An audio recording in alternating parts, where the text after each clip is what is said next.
Paz, Senhor, igreja. Samara Menezes aqui. Eu quero desde já agradecer aos quase 60 inscritos lá no canal.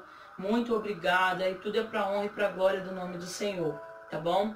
Eu quero nessa noite compartilhar um texto ao qual tem falado muito ao meu coração, que se encontra lá no livro dos Números, a partir do capítulo 27, versículo 2, aonde diz assim: apresentaram-se diante de Moisés e diante de Eleazar, o sacerdote, e diante dos príncipes e diante de todo o povo, à porta da tenda da congregação, dizendo: nosso pai morreu no deserto e não estava entre os que se ajuntaram contra o Senhor no grupo de Corá, mas morreu no seu próprio pecado e não teve filhos.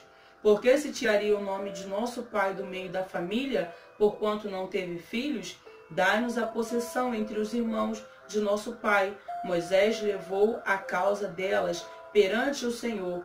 Disse o Senhor a Moisés: as filhas de Zelofeade falam que é justo. Certamente lhes dará possessão de herança entre os irmãos de seu pai, e farás passar elas a herança de seu pai. Amado Deus, eterno Pai, que o Senhor venha falar, Senhor, a cada coração ao qual chegar essa mensagem. Em nome de Jesus eu te peço, ó Deus, e desde já te agradeço. Me usa como instrumento teu, Senhor, e não meu. É o que eu te peço, ó Deus. O que acontece? Naquela época era comum, porque era lei instituída por Moisés, que toda herança que viesse a ser repartida e os filhos não fossem todos homens ou não tivessem filho homem dentro da família, não poderia receber parte da herança. E essas 5 mulheres, chamadas Macla, Noa, Ocla, Milca e Tirza, elas eram filhas, as 5 filhas sem irmãos. E aqui também a gente não vai falar sobre mãe. Então a gente vai entender que essas mulheres ficaram órfãs de pai e não tinha mãe, porque a Bíblia não vai relatar sobre suas mães. E a lei que Moisés já havia instituído para o povo, elas não poderiam ser beneficiadas com herança. Mas o interessante é que o texto vai mostrar que, contrariando as leis da época, elas vão diante de Moisés e falam para ele sobre o pai delas. Se a gente for prestar atenção no texto, amados, essas 5 irmãs, elas vão chegar diante de Moisés e elas vão logo falar assim: olha, o nosso pai até pecou, mas não foi como Corá. O nosso pai até errou, mas não foi como Corá. Se tiraria o nome dele do meio da sua família por causa de um pecado que não foi contra Deus? Era isso que elas estavam falando. E se a gente for analisar a profundidade desse texto, nós vamos entender que elas vão viver o diferente. Nenhum relato anterior a esse falou de alguém que não tivesse direito diante da lei que já estava instituída e foi lá reclamar. Elas vão lá porque entendem que existia um lugar a qual seria o lugar certo para recorrer. Elas vão lá porque entendem que se tinha vida, ainda tinha esperança. Elas vão lá porque também entendem que o pai poderia até estar morto, mas ele tinha que ser incluído na parte da herança. Elas até entendem que o pai pecou e errou, e isso não ficou oculto a ninguém, porque elas mesmas fazem questão de mostrar o erro e não de esconder. Mas o legal e o interessante é que mesmo tudo falando que não, todas as circunstâncias que as cercavam a direcionavam para se prostrar. Talvez eu, no lugar delas, eu fosse chorar. Eu não sei se elas tinham mãe, o texto não vai relatar. Mas lá na frente a gente vai ver que elas não tinham marido. Ou seja, a gente não ouve falar de mãe, o pai que elas tinham morreu, a família que era para abraçar e ajudar, agora tiram ela da parte que ela deveria ter recebido por herança, e detalhe, elas nem marido não têm, ou seja, são 5 meninas órfãs e sozinhas. Era muito contra, né? Como diria o ditado popular, deu ruim geral. Tava tudo muito ruim. As circunstâncias lhe mostravam que não adiantava. Mas, amados, eu fico feliz e grata por entender que se as leis dos homens não nos abraçam, existe um Deus todo-poderoso que não abandona as nossas causas. Eu fico encantada com as histórias das 5, sabe? Elas sabem o lugar certo aonde teriam que ir. Elas sabem a quem procurar. E detalhe, mesmo vendo o defeito de seu pai, elas quiseram honrar. Às vezes a gente vê, né, algumas situações, algumas circunstâncias, a Bíblia vai falar que elas pararam diante da porta da congregação e vai falar, o nosso pai morreu. Antigamente, parava-se do lado de fora da congregação e poderia se falar. Mas hoje mudou. O que eu quero dizer com isso? Que eu e você precisamos estar dentro da congregação para levar os nossos problemas a Ele. Sabe? O interessante é que Moisés, aí eu fico feliz de ver que homem maravilhoso que Deus levanta no meio desse povo. Ele poderia muito bem ter respondido para elas, ei, a lei já é essa e essa. Eu não tenho como burlar a lei. Eu tenho que respeitar aquilo que o próprio Deus já havia instituído. Eu já sei o que acontece com vocês. Mas ele fala, ei, espera aí, que eu vou levar a causa de vocês diante do Senhor.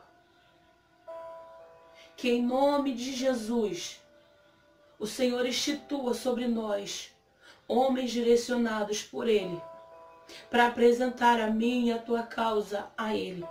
Sabe, irmãos, às vezes a gente quer apresentar as nossas causas nas redes sociais, às vezes a gente quer apresentar as nossas causas nos nossos meios de amigos, às vezes a gente quer apresentar as nossas causas para os nossos amigos e irmãos próximos.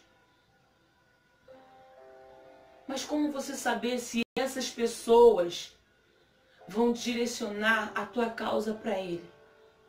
Sabe? Então a gente precisa ainda ter esse cuidado de saber aonde está sendo levado. Porque não é todo mundo que vai te dar o direcionamento certo. Moisés poderia ter falado para elas, vai lá e reclama com os teus tios. Vai lá e reclama com os teus primos. Oh Deus, eu sinto a presença dele aqui. Eu sinto a graça dele aqui. Mas Moisés não vai fazer isso. Ei, calma aí. Fica quietinhas aí. Fiquem juntas e reunidas aí, que eu vou falar com Deus. Eu não vi em nenhum momento elas darem escândalo. Eu não vi em nenhum momento elas darem barraco. E se a gente parar para pensar, era a família que deveria abraçá-las, né? Eu já falei isso aqui. Era a própria família que tinha que abraçar e ajudar. Foram eles mesmos que viraram as costas. E às vezes ainda é assim, né, irmão? Aquela pessoinha lá que tu fala, não, é dali que vai vir, às vezes a minha ajuda aí não vem. Mas que a gente consiga apresentar diante do Senhor as nossas causas. E o interessante é que depois que Moisés leva a causa delas diante do Senhor, do Deus Todo-Poderoso, o Senhor julga a causa dela e fala, e é justo o que elas estão falando. É justo o que elas estão falando. Deus ainda é justiça, sabe? Deus ainda é justiça. Nós precisamos crer que a justiça vem dele, não vem da nossa boca, não vem do irmão que está do nosso lado, não vem do meu próprio entendimento, não vem das minhas convicções, não vem daquilo que eu acredito, mas a justiça vem de Deus. E o Senhor continua fazendo justiça. Eu busquei... tá. Pra gente não se perder. Depois que Moisés leva para Deus todas as questões delas, e Deus a julga como justo, é justo o que elas pedem. Dá para elas, dá a elas o que elas pedem. Nós vamos ver que a partir de agora Deus começa a falar com Moisés: olha só, todos os filhos e filhas, quando o pai morrer, tem direito à herança. Se ele não tiver filhos nem filha, fica pro parente mais próximo. E se ele não tiver filhos, fica para as filhas. Aí Deus, através da vida delas, Deus começa a criar leis diferentes. Você está entendendo? Que através da minha e da tua vida, Deus quer fazer algo diferente. Mas é necessário eu e você se pôr na posição certa e correta. Histórias podem ser mudadas a partir da minha e da tua história. Histórias vão ser contadas de maneiras diferentes a partir da minha e da tua busca. O interessante, irmãos, é que eu fui buscar o significado do nome das 5. E Macla significava confiança. Eu imagino aquelas mulheres dentro de casa e Macla lá: não, vamos lá, nós vamos conseguir. Eu confio que nós vamos conseguir. Essa era a Macla. Noa era aquela que descansa. Eu creio que a partir da confiança dela, eu confio que Deus vai fazer. É uma maneira também de confiar. É uma maneira também de ser um pouquinho de Macla. E Milca é lealdade. O significado do nome de Milca é lealdade. Precisamos ser leais, sabe? Precisamos ser leais. Precisamos ser gratos. Precisamos ser constantes. Hoje eu estou bem com você porque você me serviu. Se amanhã você não me servir mais, você já não presta. Não. Milca vai me ensinar que eu preciso ser grata. Que eu preciso ser leal. Mesmo quando as dificuldades se apresentam. E Ogla, essa é a que mais me encanta. Ela busca lugares altos. Outro dia eu escutei uma parábola numa saída de irmãs que teve, onde o pregador virou e falou assim: tinha uma águia que foi criada junto de galinhas. E todas as vezes que aquele moço ali que a criou entendeu que ela precisava, era momento dela voar, ele soltava ela no ar e ela pulava e ficava com as galinhas. Ele tentava jogar ela para voar e ela pulava e ficava perto das galinhas. Até que um dia ela entendeu que o seu lugar não era buscar alimento no chão. Que o seu lugar não era ficar com o rosto voltado para o chão. Aquela águia teve um momento de entender que era momento, que era hora de buscar lugares altos. A gente às vezes vai até viver momentos de galinha, com a visão limitada, com a visão ofuscada pelas dificuldades da terra. Mas há momentos em que nós precisamos entender que chega de ser galinha e sermos águias, olhando para o alto, olhando para o céu, levando as nossas batalhas para lá. E é esse o significado do nome Ogla.